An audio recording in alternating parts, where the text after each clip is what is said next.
వాక్యాన్ని ప్రేమించేవాడికి నెమ్మది. ఎందుకు అంటే 119 కీర్తనలో ఉన్నాం కదా, 50లో ఉంటుంది. నీ వాక్యమే నాకు నెమ్మది కలిగిస్తుంది.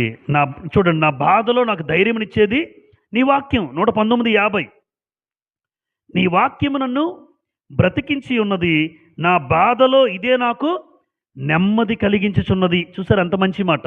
అంటే బాధ కలిగినప్పుడు నెమ్మది పొందుకోవాలంటే ఏముండాలి? వాక్యం చదివిన వాళ్ళు, వాక్యం విన్నవాళ్ళు. దేవుని వాక్యమే ఒక వ్యక్తి జీవితంలో నెమ్మది.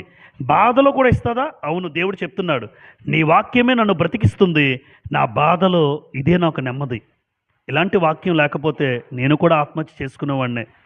ఒక వ్యక్తికి ఉన్న బాధలు పెరిగిపోతుంటే తట్టుకోలేని స్థితిలో, శ్రమ అన్నాం కదా ఉదయం, శ్రమ అనుకున్నారు బ్రదర్ చెప్పినప్పుడు. శ్రమ అంటే తీవ్రమైన మానసిక ఒత్తిడి.